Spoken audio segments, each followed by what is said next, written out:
Primero, el centro semioval, luego pasa por el brazo posterior de la cápsula interna, luego pasa a los pedúnculos cerebrales, luego desciende a la porción basilar del puente, desciende hasta las pirámides bulbares y en el bulbo se decusa, o sea, cruza toda la información de un lado al otro y viceversa, para ya cruzado, descender cruzado a lo largo del cordón blanco lateral de la médula espinal.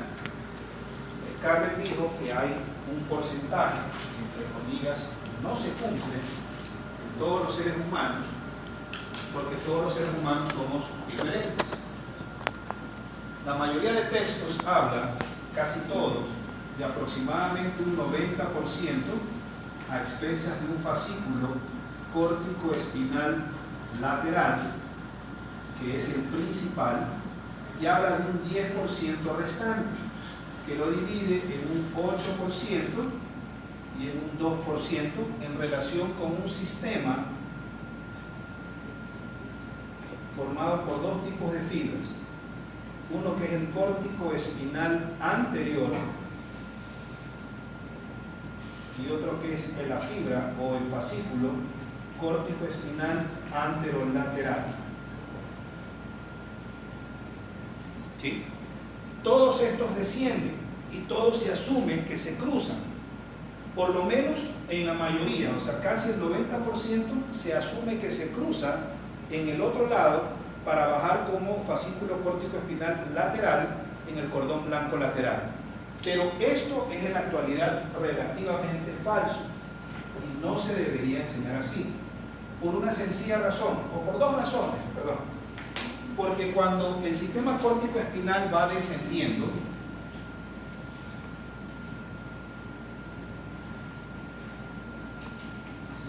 cuando algo lo lesiona, y generalmente un estornudo puede lesionar, si estoy diciendo exagerado, al córtico espinal en el sistema completo, eso significaría que el córtico espinal, cuando se lesiona, se lesionaría el córtico espinal lateral, que es el que más se cruza, el córtico espinal anterior y el córtico espinal anterolateral.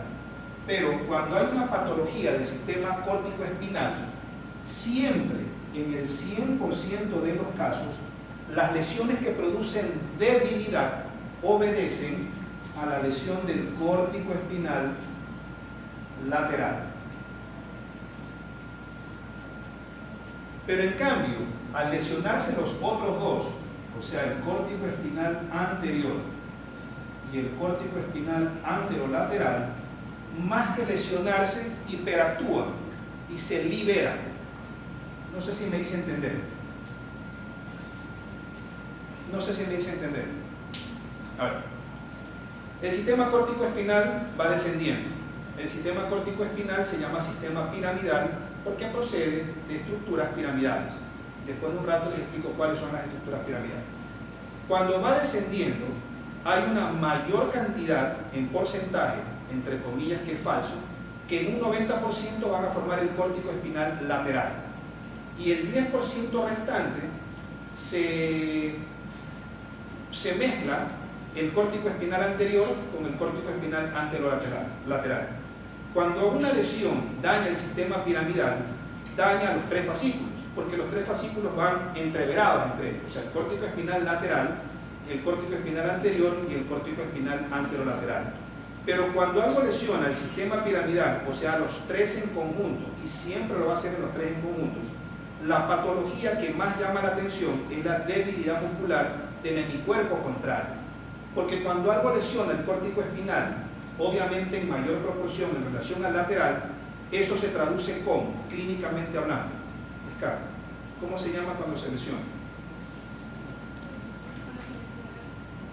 Yo lesiono ahorita la corteza cerebral mía de mi hemisferio derecho. ¿Qué sucede con mi hemicuerpo izquierdo? ¿Por qué digo mi hemiscuerpo izquierdo? Porque obviamente la información que viene de la derecha se cruza a la izquierda y la de la izquierda se cruza a la derecha. Entonces, ¿qué pasa si yo tengo un infarto justo de la región que da origen al sistema piramidal en el hemisferio derecho? ¿Qué sucede clínicamente con mi cuerpo en el lado izquierdo? ¿Eso cómo se llama? Hemiplegia no se ve. ¿Ah? Hemiplegia. Hemiplegia. Hemiplegia o hemiplegia cuando es total, o sea, parálisis total, global. Pero cuando es parcial, se le llama hemiparesia, con S. Pero del hemicuerpo contrario. Ahora, cuando algo lesiona el sistema piramidal, la clínica más predominante es la debilidad muscular del hemicuerpo contrario. A eso se le llama, si es total, la parálisis o debilidad muscular, hemiplegia. Y si es parcial, se le llama hemiparesia. ¿Sí? ¿Sí me voy a entender? Ok. Pero los otros dos, al también haber sido lesionados, se liberan y en vez de disminuir su función, como sí sucede con el córtico espinal lateral, hacen lo contrario, porque hay estructuras de la corteza que lo obligan a funcionar de esa manera. Eso lo veremos en corteza. Entonces, repito, si algo lesiona el sistema córtico espinal, la clínica predominante siempre va a ser de debilidad muscular del hemicuerpo contrario, pero eso es porque se lesionó. Por lo tanto, ese fascículo inhibe su función y al inhibir su función debilita la musculatura en relación a la motricidad, pero del hemicuerpo contrario. Pero los otros dos que también marcharon en la lesión, en vez de lesionarse, hiperactúan porque se liberan y hacen cosas que no deberían hacer. Con eso, ¿qué quiero decir?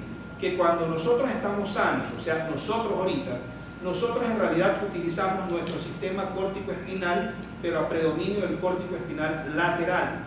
Pero los otros dos que mencionan los textos como relevantes, que son el anterior y el anterolateral, no funcionan para nada, pero sí funcionan liberándose cuando algo me lesiona el sistema córtico espinal, más el lateral y en menor proporción los otros dos. Creo que sí me hice entender. Ok. No me digan que lo repite porque creo que sí lo dije bien. Ahora, ¿de dónde parte el sistema piramidal? Esto es un cerebro.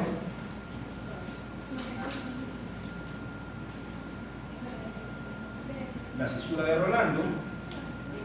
Por delante de Rolando está la corteza motora primaria, o sea, la circunvolución frontal ascendente, y por delante de la corteza motora primaria o circunvolución frontal ascendente está la corteza premotora o el área 6.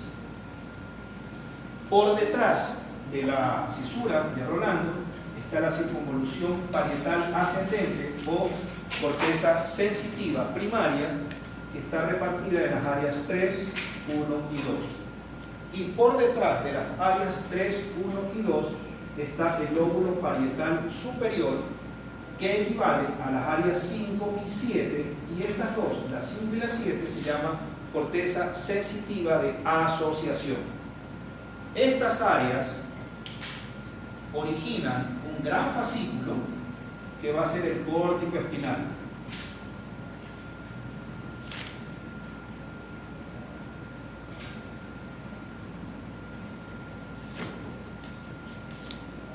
¿Sí? Este fascículo córtico espinal, a su vez, está dividido proporcionalmente en cada una de estas áreas. Entonces, el área 4, o sea, esta de aquí, contribuye con el 31% de las fibras totales del sistema piramidal. O sea, esta áreacita de aquí, esta contribuye con el 31%. El área 6, que es el área premotora, que está por delante del área motora primaria, contribuye con el 29%. Ahí ya van 60%. Pero en cambio, las áreas que están por detrás de la cisura de Rolando, o sea, las 3, 1 y 2, y las áreas 5 y 7, contribuyen con el restante 40%. Eso significa en buen romance, y hay una explicación clínica para eso, ojalá la podamos ver en algún momento cuando lleguemos a corteza. Eso significa que por cada 10 fibras que están formando parte del sistema de motricidad voluntaria de mi cuerpo, obviamente del lado contrario del cual salieron, de cada 10 fibras, 4 tienen preponderancia sensitiva, pero que están descendiendo en un sistema que es 100% motor. ¿Sí se dan cuenta? ¿Sí? ¿Sigo? ¿Puedo seguir? Sí, ok. Descienden y descienden y descienden, y se supone que al ir descendiendo van empaquetándose, por decirlo así, no sé cómo explicarlo, pero se van empaquetando en un sistema que va bajando desde el hemisferio derecho por el lado derecho, desde el hemisferio izquierdo por el lado izquierdo. Para cuando llegan a la pirámide vulvar, se apelotonan con mayor razón en las pirámides vulvares. Al decir apelotonamiento, lo que les quiero dar a entender es que mientras las fibras del sistema piramidal van descendiendo, van como que disgregadas, ¿sí? Pero dejan de estar disgregadas cuando llegan precisamente a la pirámide en el bulbo raquídeo. Por lo tanto, el único sitio del sistema nervioso central donde el sistema piramidal es puramente piramidal, solamente va a ser en las pirámides del bulbo raquídeo, porque solamente las pirámides están formadas por fibras piramidales. Pero mientras está descendiendo, este sistema va disgregado. Eso clínicamente les va a servir bastantísimo por una sencilla razón, porque cuando vean pacientes en los que ustedes asumen que por su debilidad muscular hay hemiplegia, esa hemiplegia la provocó un daño ¿de quién? De la vía piramidal. La vía piramidal es grandísima, puede ser en la corteza, puede ser por un infarto en el centro semioval o en la columna radiada, puede ser por un infarto más abajo en el brazo posterior de la cápsula interna, puede ser por un infarto en el pie de los pedúnculos cerebrales, puede ser por un infarto en la porción basilar del puente, puede ser por un infarto en la pirámide vulvar, o puede ser una lesión en el cordón blanco lateral en la médula espinal, porque va descendiendo, sí o no. Sí me hago entender lo que les estoy diciendo, ok. Pero mientras va descendiendo, obviamente, a medida que va descendiendo, cualquiera de estos sitios o estructuras se puede lesionar. Y básicamente cualquiera que se lesione va a producir la misma forma de lesión o debilidad motora. O sea, ¿qué cosa? Hemiplegia. Pero la hemiplegia, y esto lo veremos, pero les va a servir si es que no lo llevo a explicar bien en el futuro. Pero la hemiplegia, en agudo significa, ayer le pasó algo a un paciente, se la puede dividir en dos formas, clínicamente hablando, perdón, no clínicamente hablando, semiológicamente hablando. Hemiplegia flácida y hemiplegia espástica.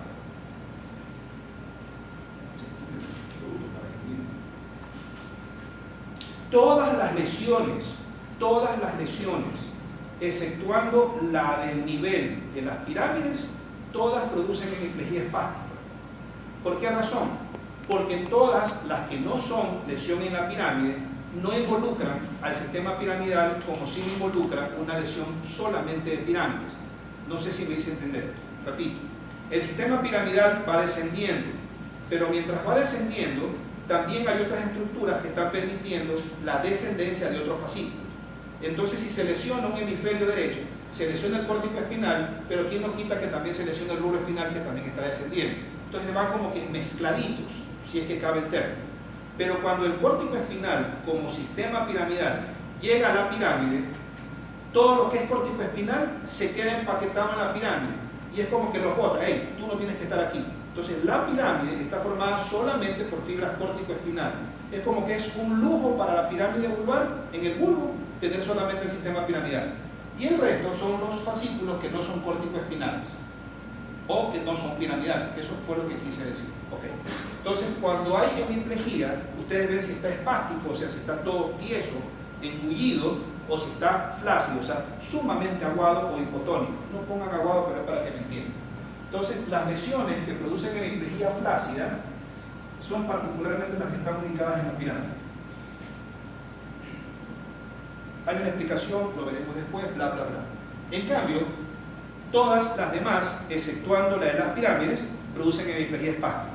O sea, el 100% menos la lesión de pirámide.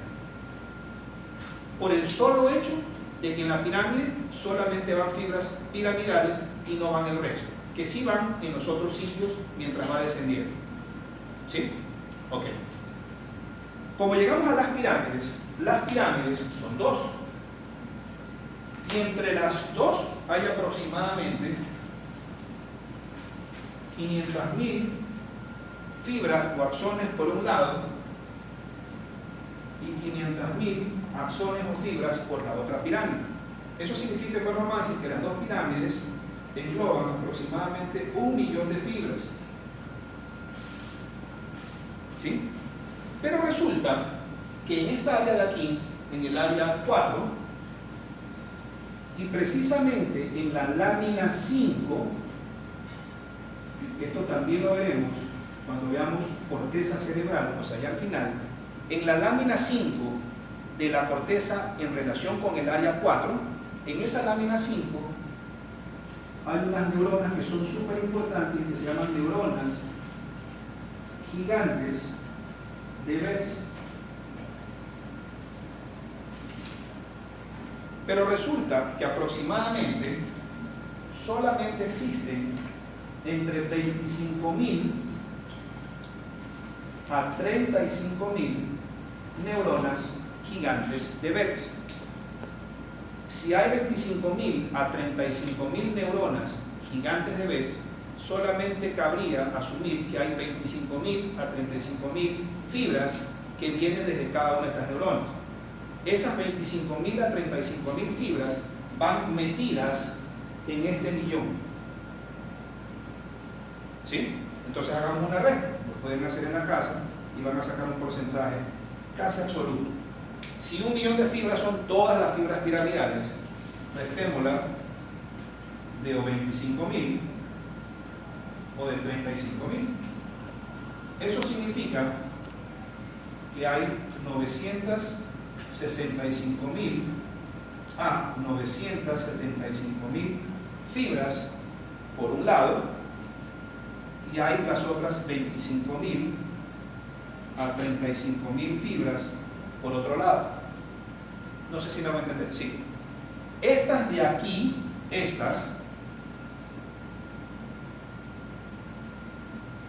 básicamente terminan cuando llegan a la médula espinal. Su propósito es terminar básicamente en la sustancia gris, o sea, en neurona motora inferior. Pero para llegar a la neurona motora inferior, que está en la lámina 9, tiene que llegar primero a la lámina 7, y de la 7 pasan a la 9. ¿Ok? Entonces, esta cantidad de fibras primero llega a la lámina 7, donde hay un grupo de neuronas que se llaman internunciales, que son como que de paso o de conexión. Y de estas neuronas internunciales que están en la lámina 7, terminan en la lámina 9. En cambio, las que quedaron, o sea, el puchito, los 25.000 a 35.000, estas de aquí terminan directamente en la lámina 9. O sea, no le paran bola a la lámina 7, sino que de una terminan en la lámina 9. Y en la lámina 9 precisamente están las motoneuronas alfa. Están las alfa, que son para grandes paquetes musculares, para la fibra extrafusal. Están las beta, que es para el uso neuromuscular. Y están las gamma, que es para la fibra intrafusal. Las alfa es para las fibras extrafusales, o sea, el músculo grosero, la fibra muscular grande. Las beta para el uso neuromuscular primario y secundario, y las gamma para las fibras intrafusales que están dentro de cada uso neuromuscular primario y secundario. ¿Sí? Estas fibras en particular, yo les suelo decir, no está en ningún texto, pero yo lo suelo decir para que lo entiendan, como que fuera un fascículo córtico espinal. Yo les suelo decir CBETS, para que me entiendan los alumnos. Y al de acá les suelo decir yo fascículo córtico espinal no BETS. Estas fibras de 25 a 35.000, que son para mí no lo van a encontrar en ningún texto, pero para que me entiendan. Este fascículo córtico espinal CIBET es básicamente para movimientos de manipulación digital.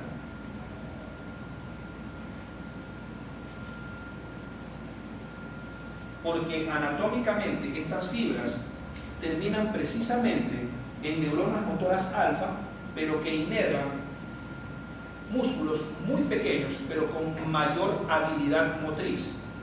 Por lo tanto, mientras más pequeño es un músculo, mayor es su habilidad en relación a la motricidad.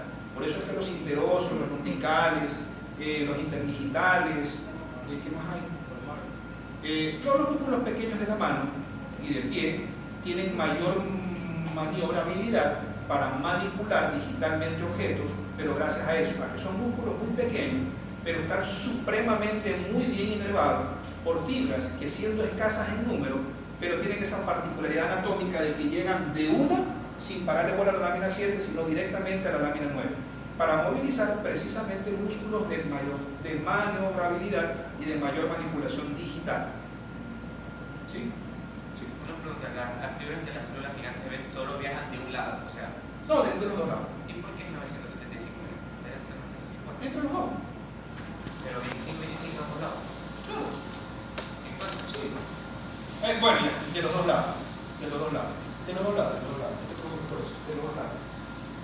Más o menos, el porcentaje no tiene que pasar del 10 al 20%. O sea, ese 10 a 20% máximo sería el que yo le suelo decir CIBET. Y el resto, o sea, el 80 al 90 es el no BET. ¿Sí? Las cifras pueden variar. Lo que les quiero dar a entender es que hay un número muy insignificante, bueno, no tan insignificante, pero es un número muy pequeño de fibras que, a pesar de que es muy escaso su porcentaje, pero tiene la particularidad anatómica de que, por llegar directamente a la lámina 9, eso es lo que ustedes pueden asumir que es lo que provoca los movimientos de mejor manipulación digital. ¿Sí? ¿Alguna pregunta? No. ¿Por qué se llaman CIBETs y no BETs? No, yo le digo así. Ah, usted le dice así. Tenía esa duda. Yo le digo así. Yo le digo así para que me entiendan, pero no lo van a encontrar así en un texto. O sea, no van a ir, van a ver, a googlear y van a ver CIBETs, no.